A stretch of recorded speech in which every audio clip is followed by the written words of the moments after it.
ઓમ નમઃ શિવાય. જય શ્રી મહાદેવ. નમસ્કાર મિત્રો, આપ સૌનું આપના આધ્યાત્મિક પરિવારના સુંદર વિડીયોમાં હાર્દિક સ્વાગત છે. આજે આપણે સાંભળવાના છીએ શ્રી શિવ મહાપુરાણમાં રુદ્ર સંહિતા ભગવાન શિવના દિવ્ય ચરિત્ર અને અનેક આધ્યાત્મિક પ્રસંગોનું સુંદર વર્ણન કરે છે. તો ચાલો મનને શાંત કરીએ, ભગવાન શિવનું સ્મરણ કરીએ અને ભક્તિભાવથી આ પવિત્ર કથાનું શ્રવણ કરીએ. હર હર મહાદેવ. ઓમ નમઃ શિવાય. વિડીયો ગમે તો લાઈક, શેર અને સબસ્ક્રાઇબ કરવાનું ભૂલશો નહીં. ચાલો હવે શરૂ કરીએ. શ્રી શિવ મહાપુરાણ રુદ્ર સંહિતાના સૃષ્ટિ ઉપાખંડમાં અધ્યાય 10 મહાદેવનું વરદાન અને મહાકાળની ગણતરી. પરમેશ્વર બોલ્યા, હે સુંદર વ્રતવાળા વિષ્ણુ, તમે મારી બીજી આજ્ઞા સાંભળો. તમે સર્વ લોકોમાં માન્ય અને પૂજ્ય થશો. બ્રહ્માએ સર્જેલા લોકમાં જ્યારે દુઃખો ઉત્પન્ન થાય ત્યારે તમે તે સર્વ દુઃખોનો નાશ કરવા તત્પર થજો. હર કોઈ મુશ્કેલ કાર્યમાં હું તમને સહાય કરીશ અને જીતવા મુશ્કેલ તમારા મહાબળવાન શત્રુઓનો હું નાશ કરીશ. હે વિષ્ણુ, તમે જાત જાતના અવતાર ધારણ કરી લોકમાં ઉત્તમ કીર્તિ ફેલાવો અને લોકને સંસારથી તારવા તત્પર થાવ. હું ગુણ સ્વરૂપ રુદ્ર થઈને તમારાથી નહીં બની શકે એવા લોકોના કાર્ય આ શરીરે કરીશ, એમાં સંશય નથી. તમારે રુદ્રનું ધ્યાન ધરવું અને રુદ્ર તમારું ધ્યાન ધરશે. તમારામાં અને રુદ્રમાં બંનેમાં કોઈ જાતનું અંતર નથી. હે મહાવિષ્ણુ, તમે બંને વરદાન આપવામાં અને લીલાઓ કરવામાં ખરી રીતે સમાન જ છો. એ ખરેખર સત્ય છે, એમાં સંશય નથી. જે મનુષ્ય રુદ્રનો ભક્ત હોય તમારી નિંદા કરશે તેના બધા પુણ્ય તરત જ બળીને ભસ્મ થશે. હે પુરુષોત્તમ વિષ્ણુ, તમારો દ્વેષ કરવાથી તેનું મારી આજ્ઞાને લીધે અવશ્ય નરકમાં પડવું થશે. એ ખરું છે, એમાં સંશય નથી. તમે આ લોકમાં મનુષ્યોને ભોગ આપનાર અને મુક્તિ આપનાર થઈ ભક્તોને અવશ્ય ધ્યાન કરવા યોગ્ય તથા પૂજવા લાયક થશો.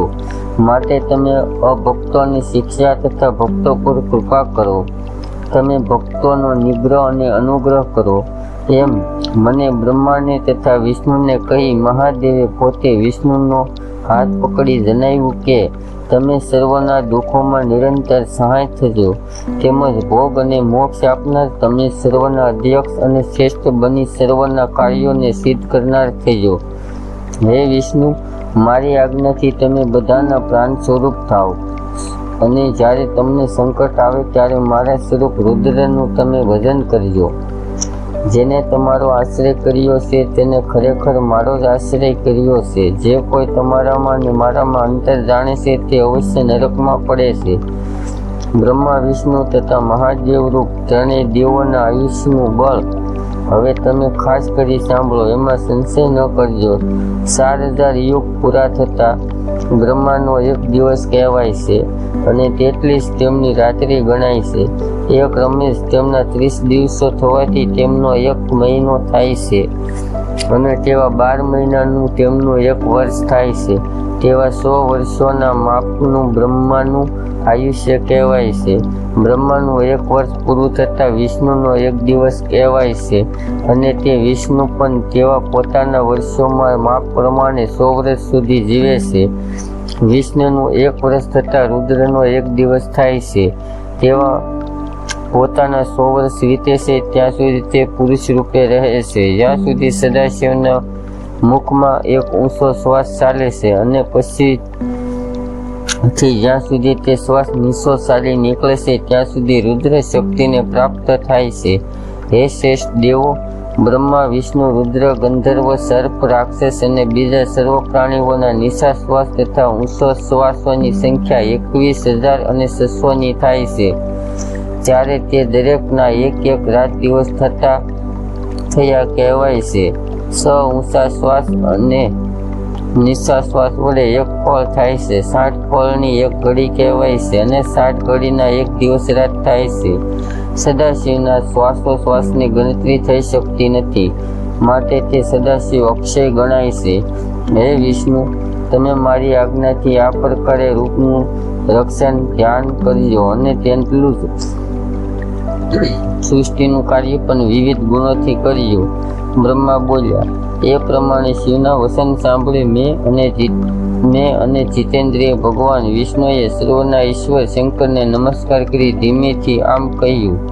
વિષ્ણુ બોલ્યા.